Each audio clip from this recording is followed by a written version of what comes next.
Hello students, welcome to Shiny Max. 9ஆம் வகுப்பு பயிற்சி 3.7ல இரண்டாவது क्वेश्चन பார்க்கலாம். செவ்வகத்தின் பரப்பு x² கூட்டல் 7x கூட்டல் 12 அதன் அகலம் x கூட்டல் 3 எனில் அதன் நீளம் காண்க. நமக்கு இங்க செவ்வகத்தோட பரப்பு கொடுத்திருக்காங்க. அடுத்து அதோட அகலமும் தந்திருக்காங்க. நம்ம இங்க நீளம் கண்டுபிடிக்கணும். சரிங்களா? அதுக்கு முதல் தந்திருக்கதை எடுத்து எழுதிக்கலாம். இங்க செவ்வகத்தின் பரப்பு x² கூட்டல் 7x கூட்டல் 12 கொடுத்திருக்காங்க. இதை எடுத்து எழுதிக்கிறேன். அதை எடுத்து எழுதிக்கிட்டேன். இனி செவ்வகத்தின் பரப்பு இதுக்கு பதில் இதோட ஃபார்முலாவை எடுத்து எழுதிக்கலாம். இதோட ஃபார்முலா என்னன்னா நீளம் பெருக்கல் அகலம் இஸ் ஈக்குவல் டு இந்த சைடு என்னது இருக்கோ அதை அப்படியே எடுத்து எழுதிருங்க. x² கூட்டல் 7x கூட்டல் 12. நம்ம இங்க நீளம் தானே கண்டுபிடிக்கணும். அப்போ நீளம் இதை மட்டும் இங்க வச்சுக்கலாம். அகலத்தை அந்த பக்கம் கொண்டு போகலாம். சரிங்களா? அதுக்கு முன்னாடி இங்க என்னது இருக்கோ அதை அப்படியே எடுத்து எழுதிக்கணும். x² கூட்டல் 7x கூட்டல் 12. இங்க அகலம் பெருக்கல்ல இருக்கு. சமத்துக்கு அந்த பக்கம் போச்சுன்னா வகுத்தெல்லாம் மாறும். அப்ப பைக்கு கீழே எழுதிக்கலாம். அகலத்துக்கு பதில் இதோட மதிப்பு எடுத்து எழுதிக்கலாமா? அகலம் இதோட மதிப்பு x கூட்டல் 3. அப்ப அதுக்கு பதில் x கூட்டல் 3 எழுதிக்கலாம். இப்போ இதை வகுத்து கிடைக்கக்கூடிய ஈவு தான் நீளத்தோட மதிப்பு. சரிங்களா? இனி போன சம் எப்படி சால்வ் பண்ணமோ அதே மாதிரி சால்வ் பண்ணிக்க போறோம்.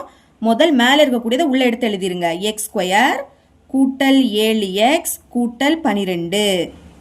அடுத்து கீழே உள்ளதை வெளியே எடுத்து எழுதிக்கலாம். x கூட்டல் 3.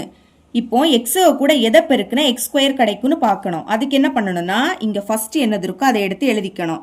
வகுத்தல் இங்க ஃபர்ஸ்ட் உள்ளதை கீழே எடுத்து எழுதிக்கணும். ரெண்டே வகுத்தா நம்மளுக்கு ஈஸியா கிடைக்கும். பாருங்க இங்கே x இங்கே x. அப்போ அதை ஒரு வாட்டி எழுதிக்கணும். இது இப்போ வகுத்தல்ல இருக்கு. அப்போ அடுக்க கழிக்கணும். எக்ஸோட அடுக்குல எதுவும் இல்லாட்டா 1 இருக்குன்னு அர்த்தம். கழிங்க 2ல இருந்து 1 கழிச்சா 1. அடுக்குல 1ன்னு எழுதிக்காண்டா. இப்போ இங்க என்ன கிடைக்குதோ அதை மேல எடுத்து எழுதிக்கணும். சரிங்களா? எழுதிக்கிட்டேன். இனி எக்ஸையும் பெருக்கணும். பெருக்குனா உங்களுக்கு இதே தான் கிடைக்கும். x² தான் கிடைக்கும். அடுத்து எக்ஸையும் 3ஐயும் பெருக்கணும். முதல் இது ரெண்டுமே பிளஸ். அப்ப பிளஸ் குறியீடு போட்டுக்கிட்டு பெருக்குங்க. 3x பெருக்குனா 3 × x. இந்த மாதிரி பெருக்குன உடனே குறியீடை மாத்தணும். பிளஸ் குறியீடு என்ன ஆயிடும்? மைனஸா மாறும். பிளஸ் மைனஸா மாறும். இப்ப இது ரெண்டுமே சேமா இருக்கு.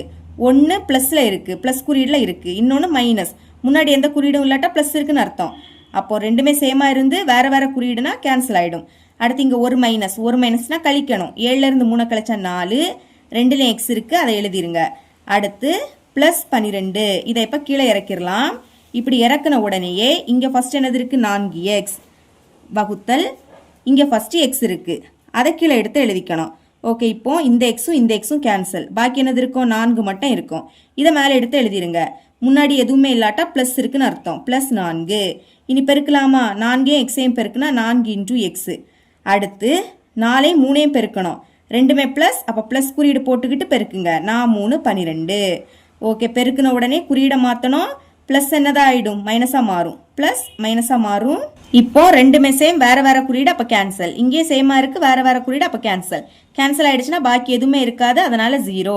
இனி இறக்க எதுவுமே இல்ல. அப்ப இதுதான் என்னது? மீதி. ஈவு என்ன கிடைக்குது? x கூட்டல் 4. இதுதான் நீளத்தோட மதிப்பு.